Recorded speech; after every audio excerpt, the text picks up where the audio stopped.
Hoje é dia 6 de maio de 2022, são 12 horas em Franca, São Paulo. Uma sexta-feira de sol, 21 graus, sem nuvens no céu, sensação térmica fria. Nós estamos realizando o culto cristão no lar e optamos, nesta fase, pela leitura desta obra, Universalismo Crístico. Universalismo Crístico é uma obra canalizada ou psicografada por Roger Bottini Paranhos. Roger Bottini Paranhos, antes desta obra Universalismo Crístico, canalizou ou psicografou 6 outras obras que prepararam os nossos corações e ele próprio para a produção desta pérola espiritual. Universalismo Crístico, o futuro das religiões, é um livro profético que procura preparar a humanidade para a visão espiritual do futuro, a busca consciente de espiritualidade, em oposição à submissão, ao cabresto religioso atual que escraviza ao invés de libertar, de formar livres pensadores, de formar livres buscadores da própria essência da vida. De onde vim, quem sou eu, que estou fazendo aqui, para onde a vida me destina, ou que destino posso dar à minha própria vida, adotando uma metodologia simples, filosófica, baseada em 3 alicerces principais. O primeiro deles saído dos lábios do modelo guia da humanidade. Jesus, amai-vos uns aos outros, como eu vos amei. Em decorrência disto, o respeito inevitável, inequívoco à opinião alheia, uma vez que cada um de nós é único nesta caminhada evolucionária e temos opiniões próprias, posições definidas, e qualquer um de nós que exponha o seu ponto de vista é único, legítimo, conquistado depois de milênios incontáveis. Então, como a verdade é como um grande espelho fragmentado no coração de cada um dos viventes, que vai conquistando passo a passo, esforço a esforço, conquista a conquista, a compreensão da vida, qual fio de luz por esta vereda conquistada, a compreensão de um aspecto funcional, existencial, pelo qual ele próprio vivenciou. Então é conveniente, é oportuno, é básico que cada um de nós esteja sempre aberto ao novo, tal qual fomos ou estamos enquanto na fase infantil, sempre pronto às informações alheias, abertos ao novo. Não é à toa que o próprio Jesus disse: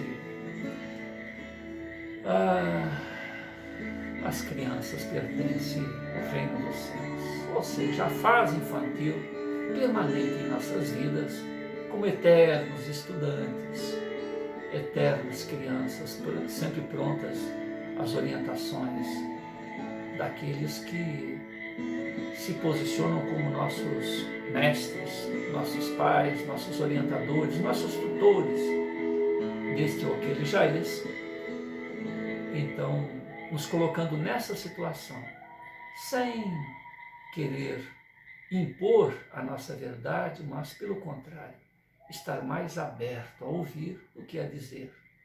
Porque, mais do que as palavras, os nossos modos viventes dizem mais de nós do que aquilo que elucubramos e expomos no linguajar, no vocabulário pertinente a nossas etnias momentâneas.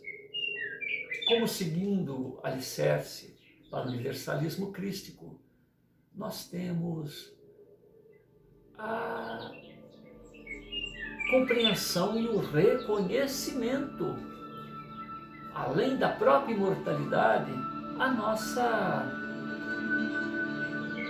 necessidade de passarmos e retornarmos ao véu de Ísis, ao véu do esquecimento, promovido pela reencarnação, para que possamos, num entrelóquio, numa convivência renovada com aqueles com os quais nós nos desentendemos, possamos refazer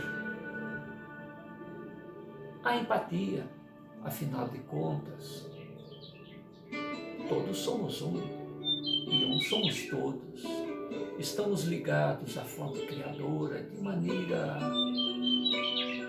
irrompível, apesar do religare. O religare é a nossa própria sintonia, porque a fonte está íncita no nosso mundo íntimo. Somos fagulhas oriundas da grande fogueira cósmica que representa a fonte criadora. Esta fonte crística que jaz em cada um de nós, ela é a própria consciência, é o diapasão pelo qual sabemos desde a fase infantil o que é certo, o que é errado, o que podemos, o que não podemos, o que devemos, o que não devemos, o que está certo e aquilo que está um tanto equivocado. E com isto, somos convidados a usar mais esse roteiro seguro, estas pegadas de luz que a própria consciência, esta chama crística, esta fagulha que saiu da fonte criadora, nos diz, nos orienta e nos mapeia. Se resolvemos por nos distrairmos pelas ilusões, pelas miríades convidativas da estrada a qual devemos seguir, e estacionar, e tergiversar, e adiar a sequência da caminhada evolucional, que o façamos. E esta experiência é valiosa para aqueles outros companheiros da estrada que poderão ouvir de nós. Olha, não é bem por aí. Enquanto uns, desatentos dessa realidade cósmica, tais quais nós mesmos, distraídos desta luz orientadora, desse farol que nos diz a segurança em meio ao mar revolto da existência, vendo a nossa falta de juízo e nós a deles, e comparando as nossas falta de um tanto mais de circunspecção, de responsabilidade, olhamos um para o outro e diz, este sabe tudo. Mal sabe que a cada equívoco ter-se-á que retornar, refazer, reparar. Aquele outro que já passou por esta jornada, penalizado, comovido pelas dores que certamente advieram desses equívocos, sempre buscam estender mãos, palavras, inspirações para aqueles outros que jornadeiam e que de boa vontade certamente estão tentando acertar. Né? Então fica aí. Além do amai-vos uns aos outros, respeitar as opiniões alheias e, mais que isso, buscar, criar um fórum, um entrelóquio sempre que oportuno, numa troca de experiências, mais para se ouvir do que para dizer. Oportunamente exponhamos aquilo que a oportunidade nos fazer comentadores, tal qual pessoas à beira de uma aconchegante lareira, rememoremos as jornadas transadas e troquemos experiências sem querer ser o expert da verdade. Porque certamente, por mais que tenhamos sido cautelosos, ou por mais que tenhamos sofrido dores decorrentes dos equívocos,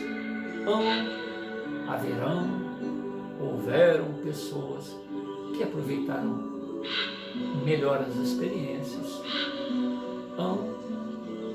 houveram e haverão as pessoas que sofreram os reversos da lei de causa e efeito, muito mais do que nós outros.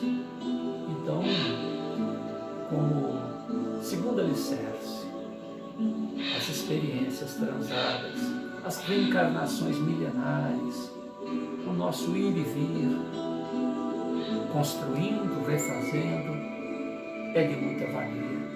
E a lei da justiça, que advém da lei de causa e efeito, do eletromagnetismo, que permeia todos nós, trazendo o karma positivo e o karma negativo, revigorando-nos o entusiasmo com os bons resultados, com a colheita da boa semente e ao mesmo tempo com as urzes e espinhos que advêm dos nossos descasos, dos nossos descuidos, das nossas precipitações, das atitudes que são decorrentes justamente de não termos fazer vibrar este instrumento aferidor que é esta centelha que há de nos fazer reverberar junto à fonte.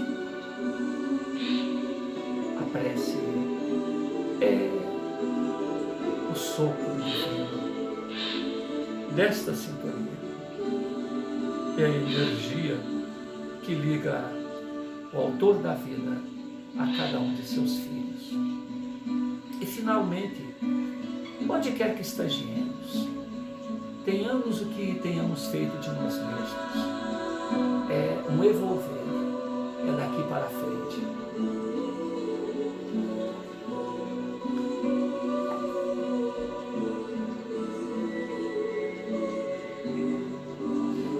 O autor nos apresenta a ideia central, que procura unir ensinamentos de todas as religiões e propõe um mecanismo evolutivo que ela se mantenha sempre atual e dinâmica, resolvendo o maior problema das religiões, estagnação, em meio a um mundo em constante movimento. Em Desdobramento Espiritual, Roger Bottini Paranhos visita as esferas espirituais superiores, bem como as regiões sombrias do astral inferior, aferindo opiniões de mestres da luz e magos negros a respeito do universalismo crístico. Em uma segunda parte, Roger Bottini Paranhos narra a ação dos precursores da nova era para implantar na Terra a visão espiritual do terceiro milênio, com uma leveza um idealismo comoventes, emocionantes.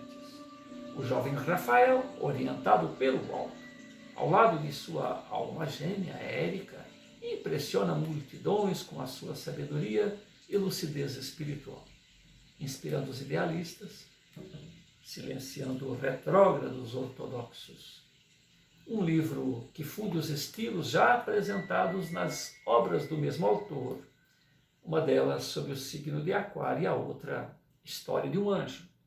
E como diz Hermes, no prefácio desta obra, todo aquele que deseje ser livre, ser um buscador da verdade, com suas próprias mãos, nos siga nas próximas páginas.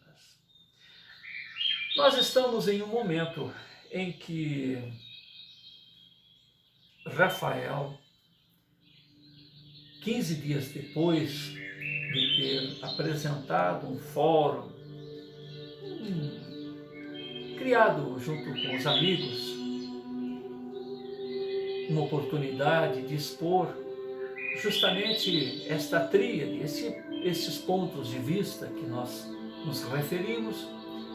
15 dias depois ele promove um segundo encontro. No primeiro encontro, no dia anterior, ele havia conversado com o pai, que estava preocupado com relação às suas ideias. Afinal, um rapaz de 17 anos, herdeiro de uma grande fortuna, suadamente e muito bem conquistada pelo genitor, um próspero vendedor de seguros. Ele via naquele aspecto espiritualista do filho, qual um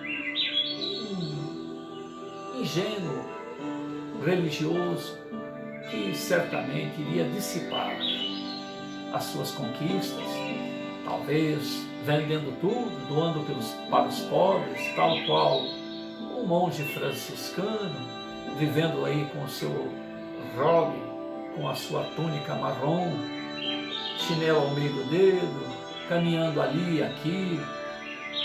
E então ele foi conversar com o filho e descobriu que ali estava uma criança iluminada, um gênio precoce, um indivíduo muito espiritualizado, que fez com que ele tivesse uma visão renovada da vida. Sem avisar para o filho, ele anonimamente ouve, há 15 dias anteriores a esta oportunidade, a primeira palestra do rapaz e fica admirado e resolve aderir a esta proposta de vida do universalismo crístico. E aquela equipe, 15 dias depois, promove esse segundo encontro. Na leitura anterior, Rafael faz uma prece muito comovida e deixa o seu público impactado. Na sequência destas 20 páginas que iremos ler, está aí a sequência da exposição do rapaz.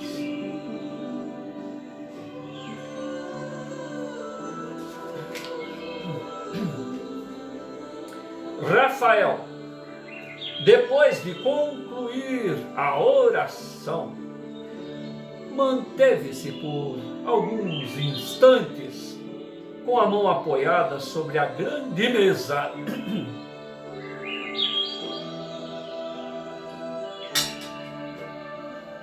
onde seus amigos o acompanham, de lágrimas aos olhos, diante daquela prece comovente, daquelas palavras sinceras do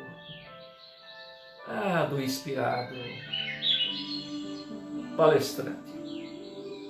Uma energia, qual um farol luminífero, invadiu o coração de todos.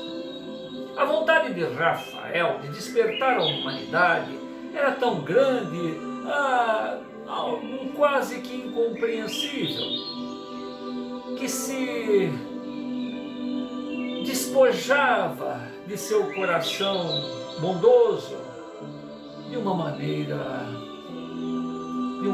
especial. Uma energia carismática encontrada apenas em raríssimos líderes da história da humanidade. Todos que o ouviram percebiam que estavam à frente,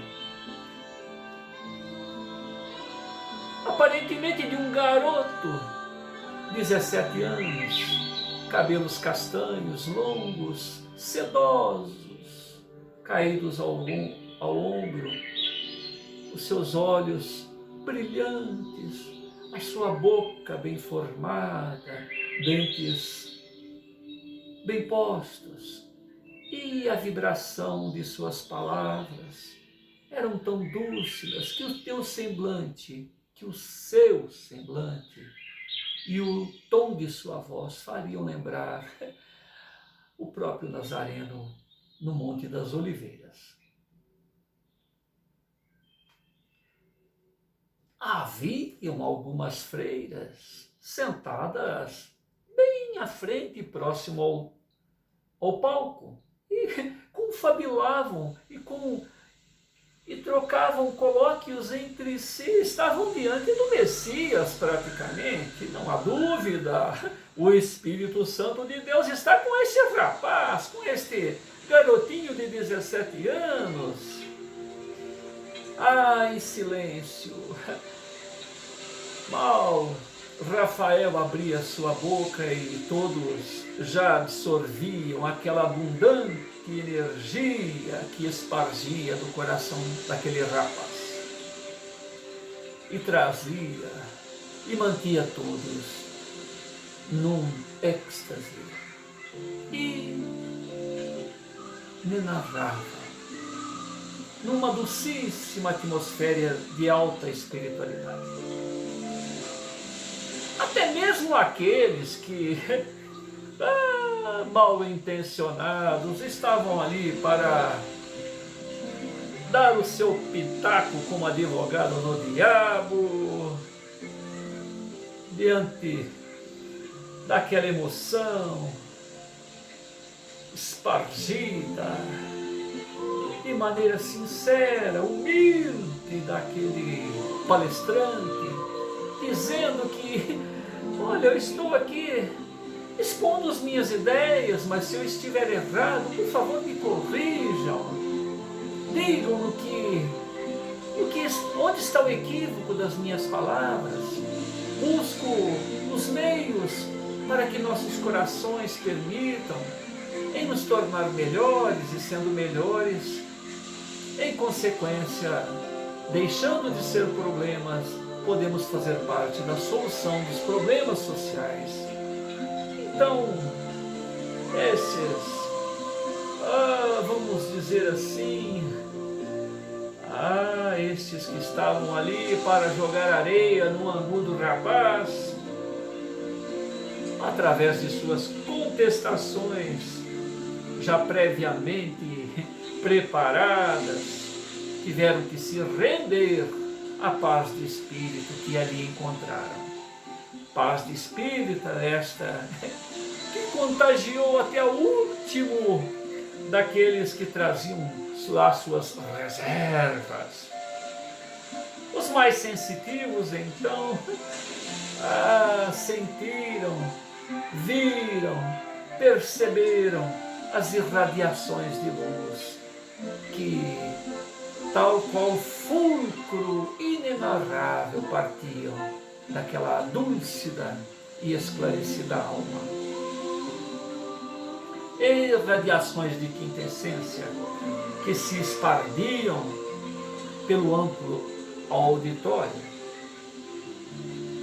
Rafael demorou alguns breves instantes para iniciar as suas palavras e o ambiente já estava neste jarez. Parecia que ele também mal conseguia se expressar porque estava inebriado daquele néctar, daquela essência divina que invadia toda a sua alma e embargava as suas palavras. Espíritos luminíferos o assessoravam de esferas do mais alto. Era como que um instante mágico em que causava-se uma situação inebriante em todos os presentes. O auditório, absorvido por aquele néctar divino, já se sentia realizado com o silêncio que tanto se fazia significativo. Na ausência de palavras, era o melhor argumento até então. Mas estavam ali para um fórum, para um momento de troca de experiências. Então, Rafael entende que temos que começar e escolhe, como sempre, as suas melhores palavras, mais claras, mais objetivas. Enfim, poder começar bem para terminar bem. Amigos, gostaria, na data de hoje, de expor o segundo alicerce do universalismo crístico, apenas para recordar o primeiro e inatacável, porque não há como sequer fazer um retoque nele. É a sábia orientação do embaixador dos céus, o meigo, o sábio nazareno, que diz: amai-vos uns aos outros. E, em decorrência disso, o respeito às opiniões alheias, à experiência alheia, que pode ser mais ampla, ou no mínimo um tanto esclarecedora, porque cada qual tem a sua experiência de vida. Mas estamos aqui para falar sobre o segundo alicerce. A crença, o conhecimento, o reconhecimento inequívoco da lei da reencarnação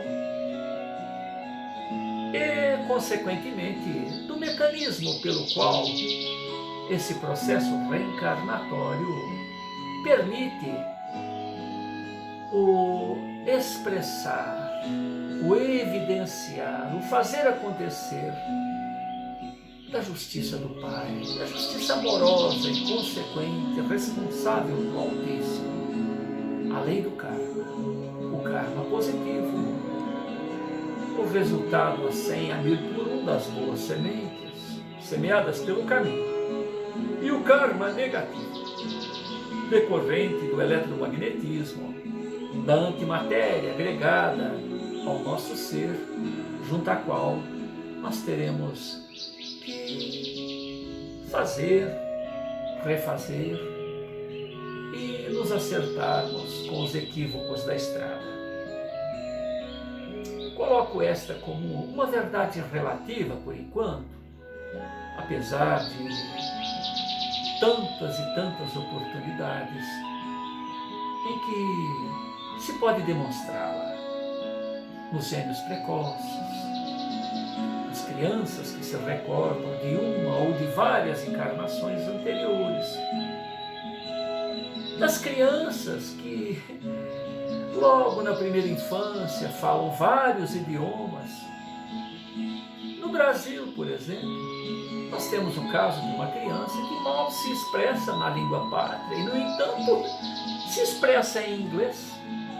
E alguns anos depois já está falando 8 idiomas, apesar de continuar autista. Então, há um outro caso ainda no Brasil de um rapaz que dormiu, um indivíduo semi-analfabeto, que tem dificuldade de se expressar na língua pátria. Dormiu e acordou falando 3 idiomas o alemão, o inglês e o chinês.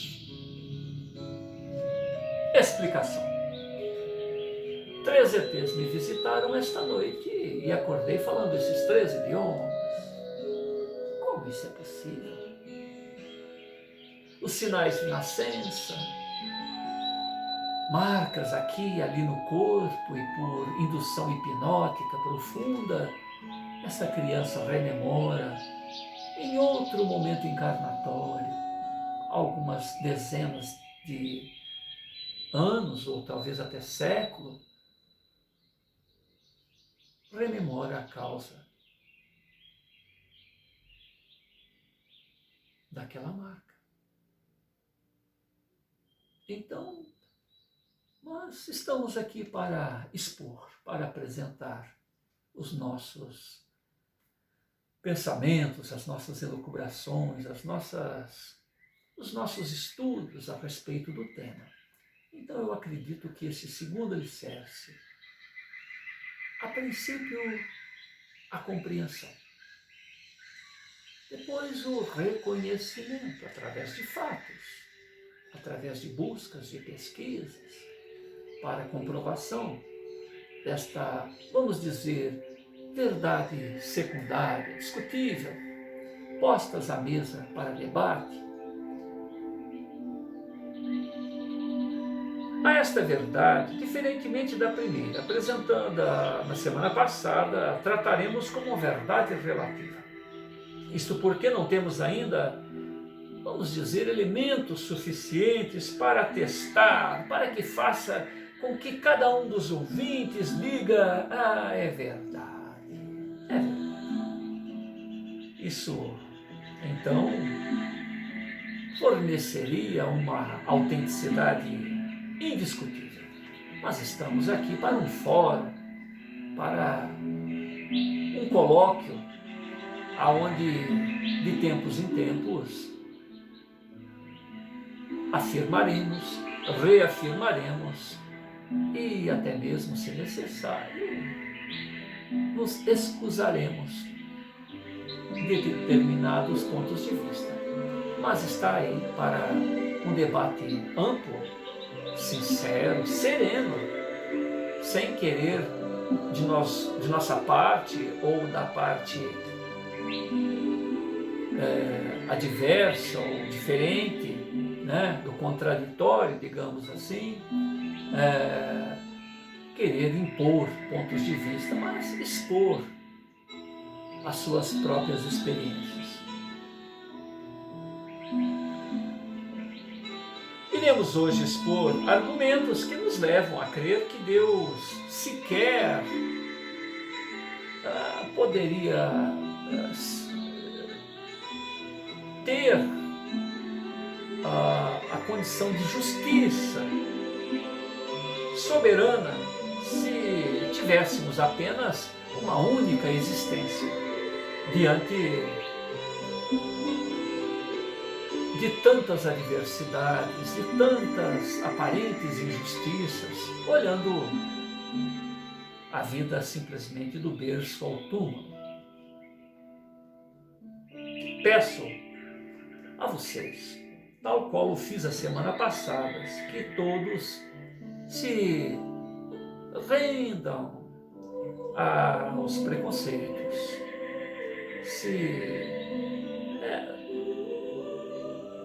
pelo contrário, que todos dispam dos preconceitos e se rendam à oportunidade de uma análise de nossos apontamentos. Não somos donos da verdade, somos, pelo contrário, também sinceros, buscadores. Posso estar equivocado, mas neste debate, neste fórum sincero, sem imposições de minha parte, ou acredito que de outras pessoas que têm outras convicções, todos sairemos daqui melhores do que adentramos, estaremos mais saudáveis, robustos em nossas convicções,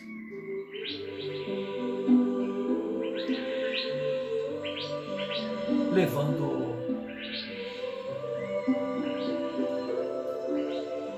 este entrelóquio por esta vereda. Rafael olha com profundo carinho a todos os presentes, como a demonstrar boa intenção e buscar a sinceridade, a vontade sincera, despertar em cada um a vontade sincera de expor a sua própria experiência de vida, os seus estudos. E nesta troca de opiniões, todos crescerem, todos saírem dali melhores do que entraram. A construção de um pensamento, de uma visão espiritual, cabe sempre a cada um de nós. E não de uma forma terceirizada a um padre, a um pastor, a um mestre espiritual oriental, mas a cada um de nós, tentando enriquecer-nos uns aos outros, contribuindo de per si para si próprio, no sentido de simplesmente jogar neste generoso e oportuno fórum a sua forma de pensar, para que o outro, tal qual um meditador que vê à sua frente a vida fluir e posteriormente, num outro momento, ele faz as necessárias elucubrações, a digestão, né, dessas observações. O momento é de expor e não de impor. O momento é mais de ouvir do que tentar apresentar verdades definitivas, porque sempre haverão aqueles indivíduos que sofreram mais que nós, sempre haverão aqueles que aproveitaram muito mais do que nós. Então, tanto na dor como na conquista, nas decisões acertadas, estaremos sempre como elos de uma grande corrente evolucionária. Mas como elo, precisamos cumprir o nosso papel, expor-nos à nossa realidade, para que naquele feixe de conquistas possamos colaborar na melhoria de todos aqueles que busquem a verdade.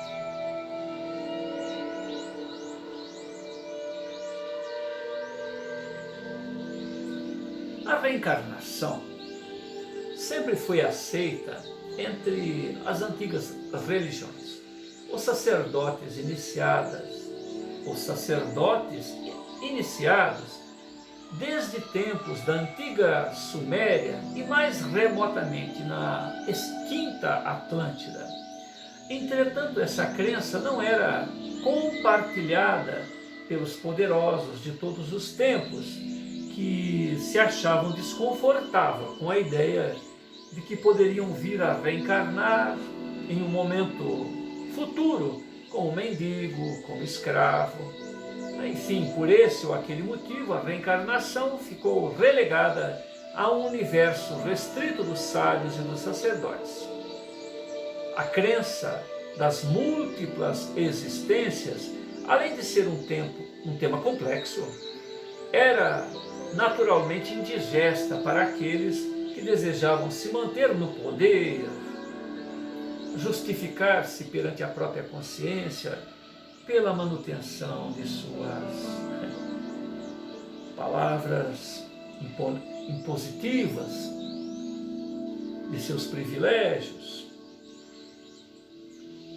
mesmo que isso fizesse apenas parte de um ritual conveniente religioso. No âmbito do cristianismo, depois do retorno de Jesus ao plano espiritual por diversos anos, os ensinamentos do grande Rabi da Galileia foram ensinados de acordo com o entendimento de diversas correntes. O próprio catolicismo, durante 300 anos aproximadamente, apregoou a reencarnação. E depois de um determinado momento, depois de uma imposição de um monarca, em um acordo feito com a Igreja, a reencarnação foi tirada de seus dogmas.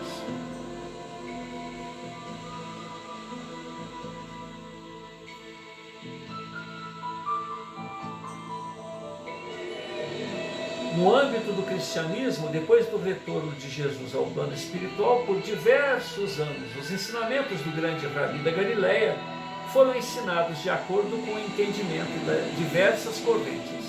Uma delas era o grupo dos seguidores de Tiago, irmão de Jesus, que entendia a mensagem de Jesus como a de um romano, como a de um líder espiritual e humano, para a libertação de Israel do jugo romano, ideia compartilhada por sua mãe. Tiago acreditava que a mensagem de Jesus era para os judeus. Portanto, todo aquele que desejasse ser um cristão deveria ser circuncidado e aceitar a religião judaica. Ele acreditava, ou ele aceitava, a mensagem filosófica de seu irmão, mas acreditava ser necessário utilizar-se de armas para libertar Israel. Para ele, a mensagem era mais humana do que espiritual. Jesus era o Messias físico, o libertador de Israel. Outro segmento importante era conhecido como gnosticismo, seita dos gnósticos, que se subdividia em diversas correntes internas. Todas nem possuíam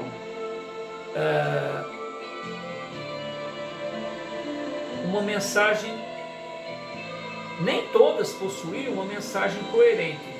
Entretanto, o seu segmento mais destacado era composto por verdadeiros filósofos que buscavam interpretar os ensinamentos do Mestre de acordo com a sua real profundidade. Eram, em geral, administradores dos ensinamentos de Sócrates, Platão, que procuravam conciliar esses ensinamentos com o do Cristo. Os gnósticos não acreditavam na divindade de Jesus, mas criam que ele era um grande instrutor da humanidade, mas não o próprio Deus. Como muitas religiões cristãs hoje em dia creem, eles, os gnósticos, pregavam que todos deveriam aprender a mensagem de Jesus e evoluir com ela. Ou seja, a verdadeira busca da luz, aquilo que procuramos hoje em dia para a construção de um novo modelo religioso. Para os gnósticos, Jesus era o professor, era um orientador e não o Salvador. Não havia adoração religiosa, mas sim esclarecimento espiritual a partir da mensagem do Cristo. E por fim havia o principal segmento do cristianismo nascente, que ficou conhecido como corrente dos paulinos, ou seja, os seguidores de Paulo de Tarso, o apóstolo Paulo. Este segmento construiu a igreja cristã tradicional como conhecemos hoje. Então, a igreja de hoje é a igreja de Paulo de Tarso. Os adeptos desta corrente acreditavam que Jesus era o próprio Deus e que o sacrifício na cruz redimia todos os pecados da humanidade. Em resumo, Jesus era o Salvador e não o professor. A facção dos paulinos, com o passar dos anos, tornou-se fundamentalista, acusava todas as demais de serem hereges, por ensinar conceitos que eles não aceitavam. Assim, com o passar dos anos, pouco a pouco, por causa de seu desconhecimento espiritual, interesses obscuros, os cristãos primitivos foram descartando os conceitos sobre a reencarnação do espírito e do karma, aceitos em todo o Oriente, nas diversas traduções, recompilações dos textos. Foi-se paulatinamente trocando o sentido das palavras, adaptando-as ao entendimento daqueles que traduziam, sempre com o objetivo de aproximá-las dos interesses daqueles que começavam a dar força à religião nascente. Os poderosos da época, a águia romana. Então, no século IV, durante o concílio de Niceia, em 325 d.C., o imperador Constantino oficializou o segmento dos paulinos como verdadeiro cristianismo. A partir daquele momento, todos os demais segmentos foram perseguidos até serem extintos. Eis o livro dos hereges, então, foram destruídos sem piedade. Eis os primeiros capítulos de longos séculos de inquisição religiosa que chegaria a seu ápice na Idade Média. Assim como o poder de polícia, apoio do imperador, obtido pelos paulinos ortodoxos, pouco a pouco não existiam mais registros das correntes alternativas no cristianismo, que terminaram caindo no esquecimento. Até 1945, em Nag Hammadi, no Egito, foi encontrado um vaso de cerâmica que continha diversos evangelhos de outros discípulos de Jesus, que resgataram para a atualidade parte dos ensinamentos das demais correntes cristãs. Esses evangelhos, hoje em dia, são conhecidos como apócrifos, pois não são aceitos pela igreja ou igreja tradicional, chamados de canônicos. Essa maravilhosa descoberta reacendeu o debate sobre o que é real dentro do cristianismo como conhecemos. Portanto, este é mais um motivo para realizarmos debate sincero pela busca da verdade. O terceiro milênio não comporta mais frases tais qual a palavra de Deus é a Bíblia. A Bíblia foi escrita por homens ou por Deus. Rafael tomou um gole de água, meditou alguns instantes sob o olhar atento da plateia e continuou. Dessa forma, a crença na reencarnação foi perseguida e apagada da história, a história cristã primitiva. O objetivo era não deixar rastros para o futuro. A reencarnação do espírito era um ensinamento tranquilamente aceito à época e ainda constam algumas informações sobre ela nos próprios evangelhos canônicos. Mas o imperador Constantino e sua esposa não viam com bons olhos a possibilidade de se reencarnarem como mendigos ou numa situação menos faustosa. Constantino nunca foi humilde, nunca foi um cristão humilde. Ele se considerava um Deus vivo por ser imperador do grande Império Romano. Além disso, algumas mulheres da época ironizavam a sua esposa, afirmando que ela, como ex-meretriz, reencarnaria em sua vida futura como prostituta para corrigir seu passado de crimes e de pecados. E assim, afogado pelo ego humano, os ensinamentos de Jesus, como cada um será dado segundo suas obras, e a semeadura é livre, mas a colheita é obrigatória. Perderam seu real significado, ou seja, de colhermos em existências futuras o bom ou mau plantio que realizamos no presente. Rafael olhou com humildade para o público e voltou a falar. Talvez muito do que vos afirmo necessite de estudos mais acurados, de mais pesquisas. No entanto, trata-se de informação atual sobre o Jesus histórico. Nas últimas décadas, novas pesquisas a respeito da mensagem de Jesus surgiram, estão aí ao nosso dispor. Não podemos agir como se isso não fosse, como se isso não existisse. Necessitamos estudar essas informações, deixar a passividade de lado, frente às tradições religiosas que nos agrilhoam a caminhada rumo à compreensão desta verdade primeira para as nossas almas, desta verdade primeira para a nossa sede de conhecimento de valores permanentes. Portanto, não é pecado buscar esclarecer-se a respeito do que ocorreu. Isso é um comportamento louvável de pessoas inteligentes que buscam desenvolver a fé verdadeira, a fé raciocinada, a busca consciente da compreensão de si próprios, razão pela qual não podemos terceirizar esta busca. Cada um de nós deve fazê-la de per si.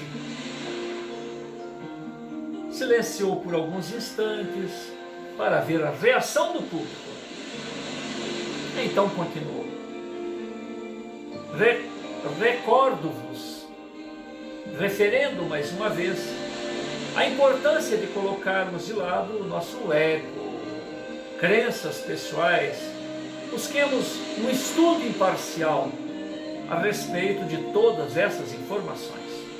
Talvez eu esteja equivocado sobre a reencarnação. Está aí para um debate a nossa posição, o nosso pensar, as nossas pesquisas, bem como sobre o karma, mas são necessários argumentos sólidos para que a mim faça crer que eu nasci de perfeita saúde, com boa condição financeira, como alguns de vocês bem o sabem, confortável, perspectiva de uma vida regalada, feliz, enquanto vejo ao meu lado qual Buda, qual Siddhartha Gautama, meus irmãos deficientes físicos, deficientes mentais, em extrema miséria financeira, com um futuro sombrio, e que Deus teria dado uma vida única para cada um de nós para alçar o reino dos céus. Então por que Ele não deu condições iguais para todos? Eu, na minha vida regalada, vos confesso, e tantos irmãos aí já nasceram em situações muito adversas, muito difíceis, de momento prever um futuro digno para essas pessoas. Onde estaria a justiça de Deus se vivêssemos uma única existência? No mínimo, o Pai nos permitiria uma relativa igualdade de condições, de oportunidades, um Pai justo, um Pai limitado como aquele que nasce no chão da terra, assim o busca fazer. Por que não o Pai? O Pai do céu, o autor da vida, aquele que tudo pode, que é justo e bom. O Pai quer o melhor para seu filho, e Deus, a fonte da vida, não quereria para cada um de nós, que todos igualmente somos seus filhos. Como compreender isto numa visão única do berço ao túmulo? Jesus disse-nos: vós sendo maus, dais coisas boas aos filhos, que devemos esperar do Pai, do autor da vida? Bom, só o Pai.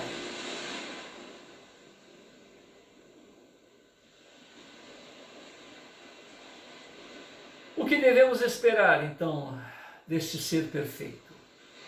Seria o Criador tão absurdamente injusto a ponto de privilegiar algum de seus filhos e condenar os outros a esta miséria, a uma imperfeição fatal? Ah, meus amigos, meus queridos e doces ouvintes, não há como se negar a reencarnação do Espírito. Somente através desta visão da vida, desta compreensão e desta constatação através de pesquisas, conforme nos disse, poderemos vislumbrar a perfeita justiça na criação do autor da vida. As nossas venturas, desventuras nesta vida são resultado justamente da lei de causa e efeito, das sementes já espargidas nestes caminhos transados. E Jesus não desconhecia a reencarnação do Espírito. Era uma vaga ideia para o judeu, ouvinte das palavras do Mestre, como ouviram anteriormente, porque já era uma ideia estabelecida naquele povo quando Jesus rememorou este conceito. Ele próprio referiu que João era o Elias que havia de vir.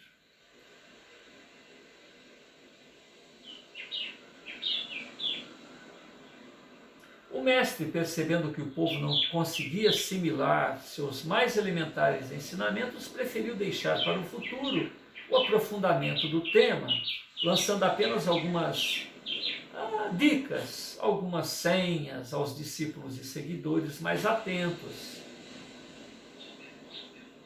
A famosa conversa de Jesus com Nicodemos, um doutor da lei hebraica, mostra a dificuldade para implantar este conceito igualitário na sociedade estabelecida do judaísmo.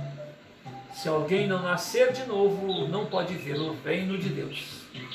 Verá que Jesus falava sobre a possibilidade de alcançarmos o céu. Aliás, sobre a impossibilidade de alcançarmos o céu em uma única vida.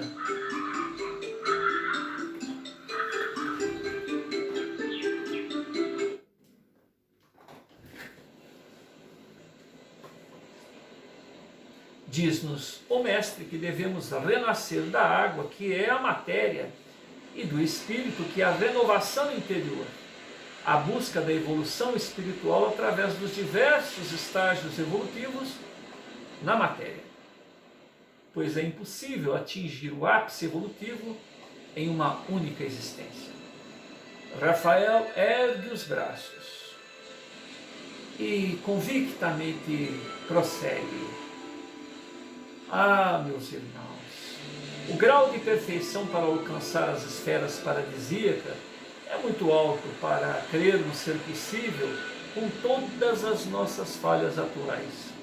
Até lá chegaremos, até chegarmos a como chegar lá em apenas uma única existência.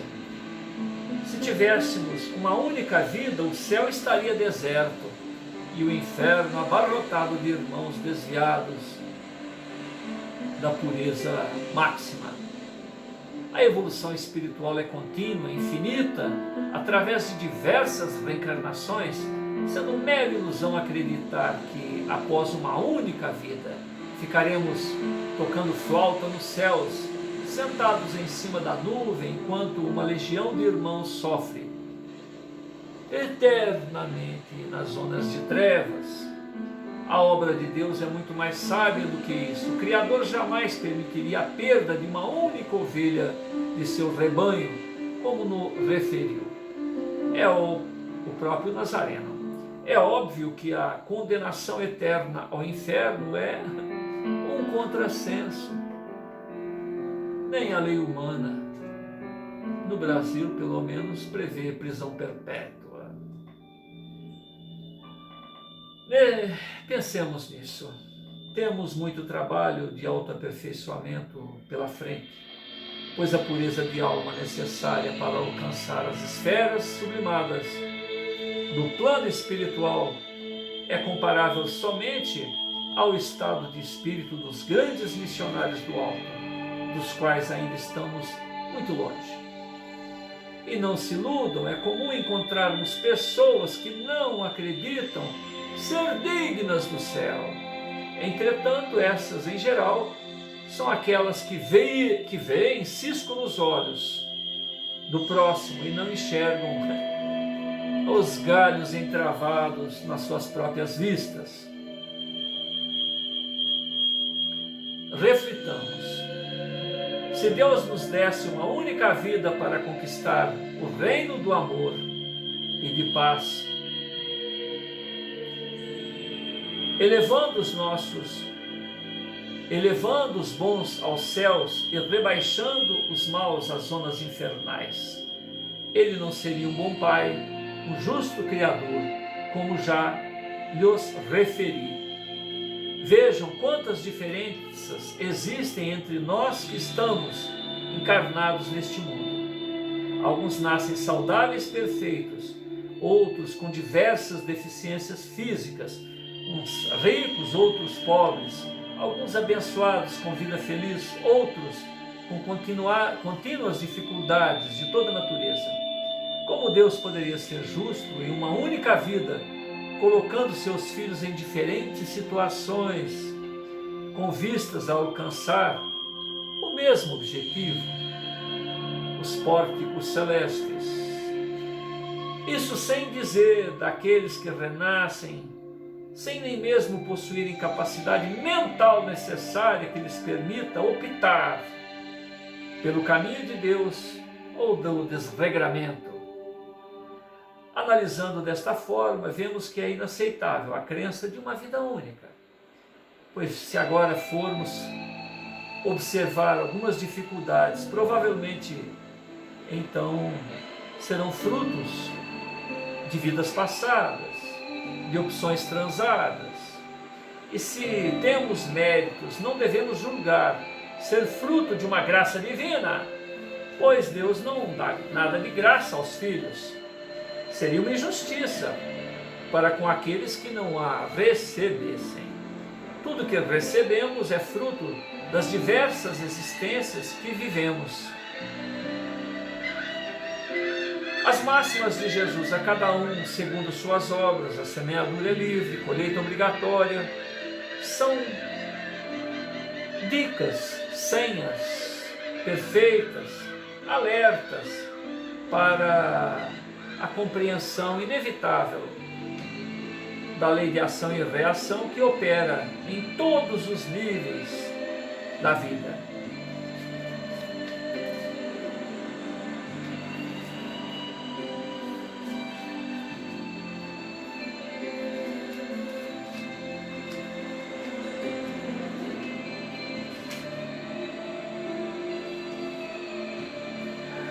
Quer observemos as coisas de uma maneira mais científica ou mais para as lides das elucubrações espirituais, lembremos que podemos encontrar a paz para as nossas vidas, tanto no momento presente como nas próximas etapas que teremos que transar com as futuras aplicações de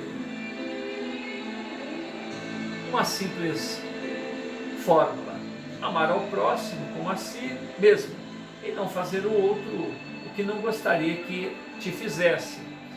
Meus irmãos, o fundamento da reencarnação e do karma, a compreensão sobre o mecanismo da vida criada por Deus.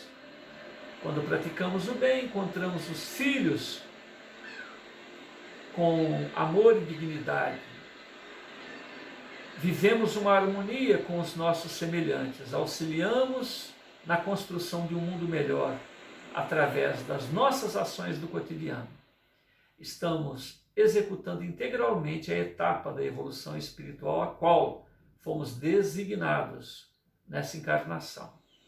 Já aqueles que fogem às suas responsabilidades, entregando-se a vícios, atitudes negativas, necessitam reencarnar em vidas futuras para corrigir seus erros, mas com uma carga maior por causa do acúmulo de obrigações. É por isso que temos tantas diferenças no mundo. Alguns, além de fugirem às suas obrigações, semeiam o mal, causando prejuízos aos seus semelhantes. Portanto, devem indenizar aqueles que foram lesados através de sábio mecanismo do karma, que é gerenciado pela mente autora da vida, que jamais se equivoca e jamais permite injustiça. Então Rafael sentou-se no canto da mesa e continuou: meus amigos,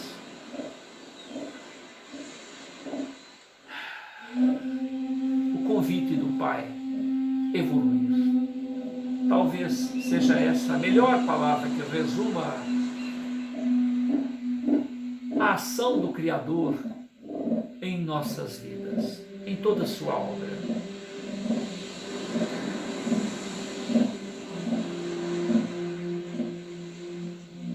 Através de uma sensata caminhada em direção ao aperfeiçoamento, nós estamos realizando a vontade do Pai. O estacionamento, o estacionar, é a indiferença com relação aos nossos próprios destinos, o que nos gera dor e sofrimento. Deus nos criou para evoluirmos da animalidade à angelitude. E isso ocorre através de uma série infindável de encarnações no mundo físico. E é isso que dá sentido à vida. Nesse instante,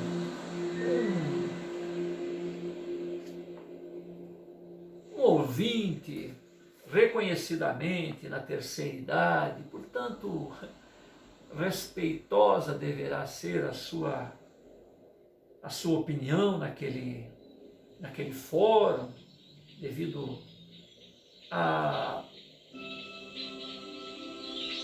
sua experiência de vida. Ele intervém e expõe aquilo que vai em sua alma. Desculpe, meu filho, mas eu discordo de você. Eu não acredito nessa necessidade de evoluirmos e também não vejo sentido em vivermos diversas vidas por este objetivo. Acredito que Deus nos criou por seu próprio desejo para que habitássemos o mundo que Ele criou em 7 dias. Deseja apenas que sejamos tementes a Ele para sermos dignos de seu juízo. Então temer a Deus é o suficiente para que adentremos ao seu reino. Se existissem diferenças entre as pessoas no mundo, isto é obra da vontade de Deus. A vontade divina não deve ser contestada, pois é pecado contestar a vontade do Pai.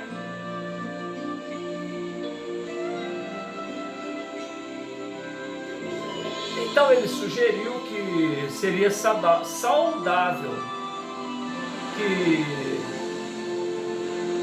cada qual seguisse a sua vida conforme os desígnios que o Pai Celeste deu a cada um. Devemos acatar a vontade do Pai, não ficarmos aí questionando essas diferenças sociais, essas coisas que só a Deus pertencem.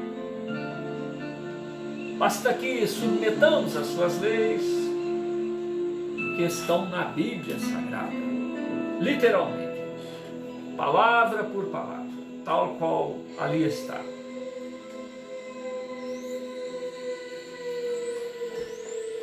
Rafael tomou um fôlego diante da inesperada, ou melhor dizendo, até esperada intervenção, mas diante da distância entre o que ele expunha e o conceito apresentado pelo ouvinte, ele coça a cabeça, medita um tanto sobre a dificuldade daquele senhor em alcançar as suas ideias. Certamente respeita, compreende justamente os paradigmas, as crenças estabelecidas, a qual aquele ancião da terceira idade estava enraizado, e resolve se expressar. O Senhor questiona por que devemos acreditar que o objetivo do Pai é a nossa evolução. O processo criador de Deus segue um único princípio, tanto a nível microscópico como a nível do macrocosmo. Observe os planetas girando em torno do Sol. Eles não são exatamente como os elétrons, os prótons que circundam o núcleo de um átomo. O que está no todo está na parte, o que está na parte está no todo. Um somos todos somos um. O que está em cima está embaixo.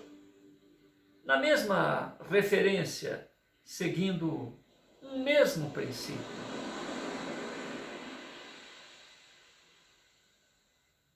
Basta ver os fractais, o número de ouro, aonde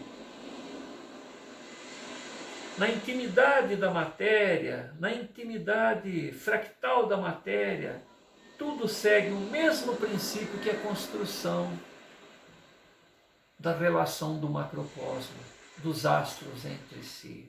O que acontece na intimidade de uma planta, de um caracol, é o mesmo número proporcional que acompanha a formação de uma nebulosa, do braço de uma galáxia. Sendo assim, vamos observar o próprio universo físico. Segundo os cientistas, ele está em uma constante evolução. Desde o seu nascimento, há bilhões de anos, ele continua se expandindo infinitamente. Se este é o objetivo do Pai, quanto mais para nós outros, seres imortais,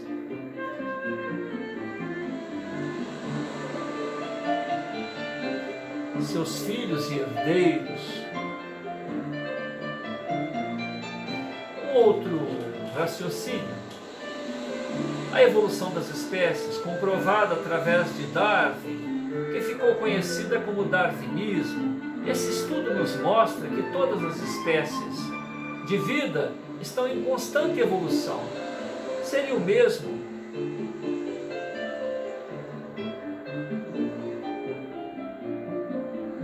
para nós outros,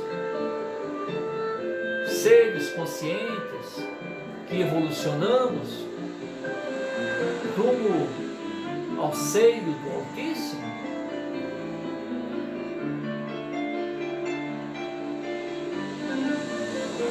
O homem da caverna evoluiu, se tornou o homem tecnológico dos dias atuais.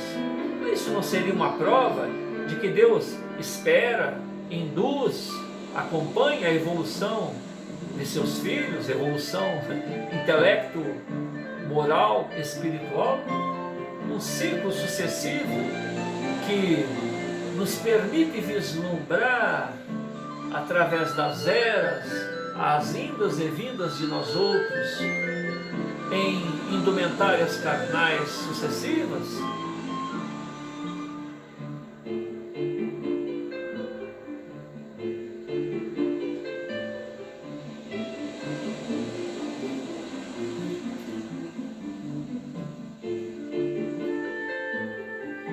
Então aquele senhor novamente levanta a mão e diz: se eu digo que numa vida está-nos reservada a nossa condição de herdeiros do reino do céu, através de sua graça e misericórdia, também vos digo, o mundo foi criado em 7 dias. Que me diz? Somos descendentes de Adão e Eva. E este Darwin aí fala que evoluímos do macaco. Isso é uma heresia, isso é um desrespeito, meu filho. Rafael ouve com respeito a afirmação sincera daquele ancião. E elucubra. O criacionismo nos afirma que o mundo foi criado por Deus em mais de 6.000 anos. Tempo que, se formos levar em consideração as letras bíblicas, seria o da formação do nosso orbe.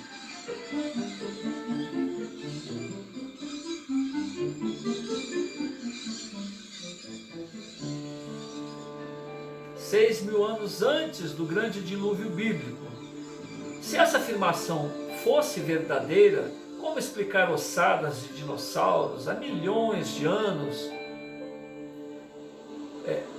reconhecida, estudada pelos paleontólogos, com marcação no carbono 14, estudos geológicos que atestam a formação de rochas em período muito anterior às lendárias informações bíblicas, que devem ser interpretadas não ao pé da letra, mas como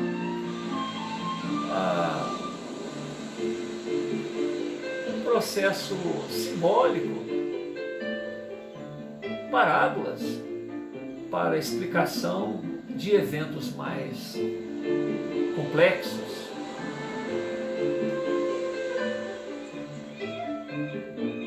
Aqui estamos, como vos disse, para realizar um estudo racional. Nenhuma crença ou religião ou dogma será desrespeitado. Contudo, devemos confrontá-las à luz da razão, à luz das descobertas, através de exaustivos estudos, de pessoas sérias.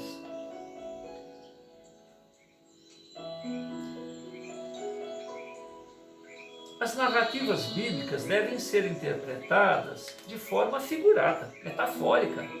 Acreditar que as histórias ali contidas sejam ao pé da letra é o mesmo que entregar nossas crenças à ficção.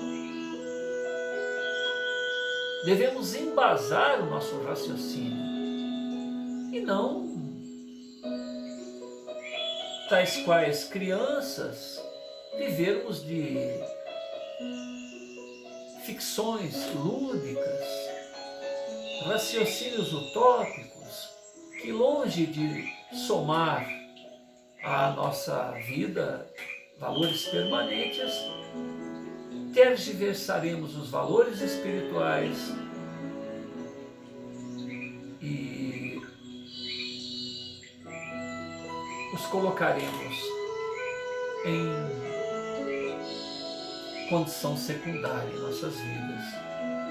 E se Deus não for reconhecido como um fato, como uma verdade que é capaz de ser buscada, confrontada, a ponto de conviver conosco, nos inspirar dia a dia na descoberta de nós mesmos, certamente continuaremos nesta situação de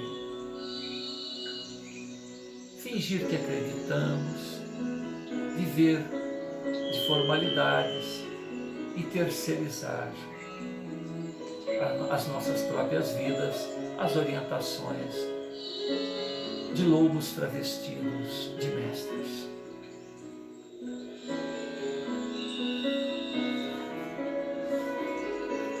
Nós estamos no primeiro parágrafo da folha 146 e ainda temos uma boa leitura pela frente.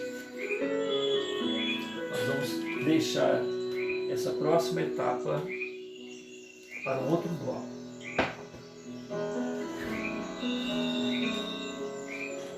Senhor Jesus, gratidão. Roger Bottini Paranhos, gratidão e o perdão da nossa interferência pessoal no seu texto, uma vez que colocamos a nossa própria emoção na interpretação daquilo que estamos lendo de primeira vez.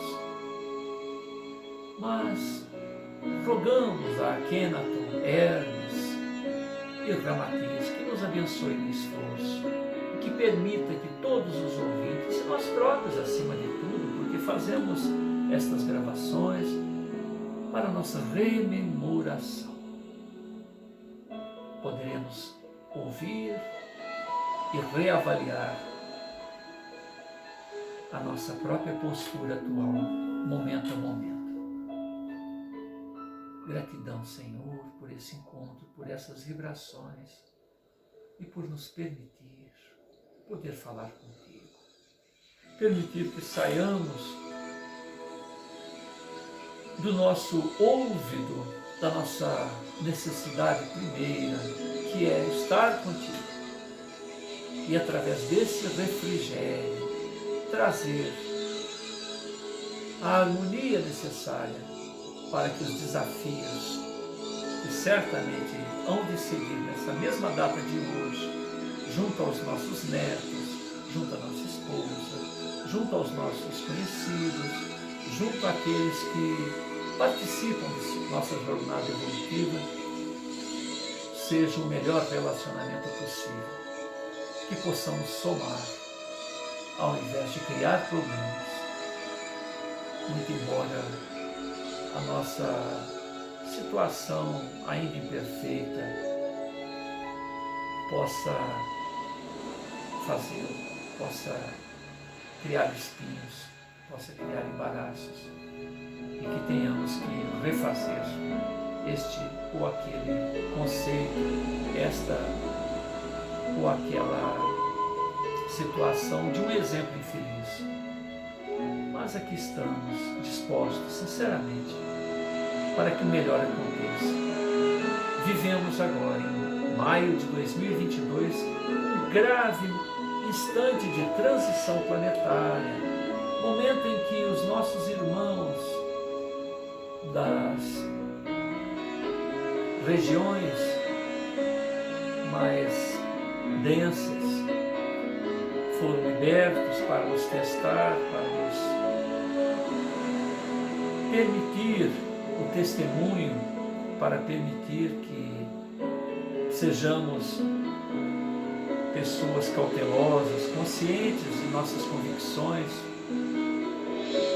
e razão pela qual esses conceitos apresentados por Roger Bottini Paranhos, de que devemos ser empreendedores de nossa própria libertação, seja uma realidade na vida de cada um de nós e particularmente na minha. Muita paz a todos. Gratidão por compartilhar este momento de empatia. Muita paz.